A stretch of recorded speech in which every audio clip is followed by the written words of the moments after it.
বুধবার রাজধানীর তেজগাঁয়ে প্রধান উপদেষ্টার কার্যালয়ে অনুষ্ঠিত হয় উপদেষ্টা পরিষদের 52তম বৈঠক।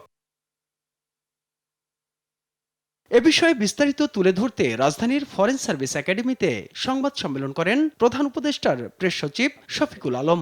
জানান, আন্তর্জাতিক মানদণ্ডের সাথে সামঞ্জস্য রেখে চূড়ান্ত অনুমোদন দেয়া হয়েছে টেলিযোগাযোগ অধ্যাদেশ 2025-এর। আগে এই যে লটা ছিল সেটাকে আধুনিক ও যুগোপযোগী করা হয়েছে।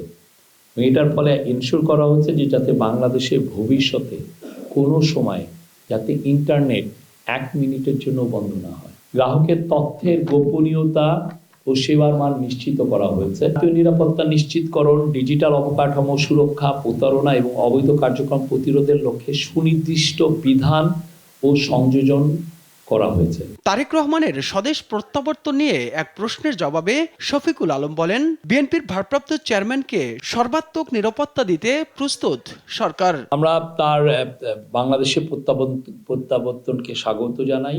তার দল তার নিরাপত্তার বিষয়টা দেখছে, বাট সরকারের কাছে যা যা সহযোগিতা ওনারা চাচ্ছেন আমরা সেই সহযোগিতাগুলো দিচ্ছি। এদিকে ময়মনসিংহের বিপুল চন্দ্র দাস হত্যা মামলা ও ওসমান হাদির হত্যার বিচার দ্রুত বিচার ট্রাইব্যুনালের আওতায় হবে বলেও জানানো হয় সংবাদ সম্মেলনে। মাইনরিটিদের সুরক্ষার জন্য আমরা সর্বোচ্চ এফার্ট দিচ্ছি। আমরা এই বিষয়ে এবং আজকে ল মিনিস্টার জানিয়েছেন এই কেসটাও ট্রায়ালটা হবে খুব দ্রুত বিচার আইনে। অন্যদিকে আগামী সংশোধিত বাজেট নিয়ে আলোচনা হয় উপদেষ্টা পরিষদের বৈঠকে। বাজেটে শিক্ষা, তরুণ ও নারীদের অগ্রাধিকার দেওয়ার আহ্বান জানিয়েছেন প্রধান উপদেষ্টা। কোয়ালিটি অফ এডুকেশনের উনি খুব বলেছেন যে এটা সবচেয়ে বেশি প্রাধান্য দিতে হবে। তাইফুর রহমান তুহিন, দেশ টিভি, ঢাকা।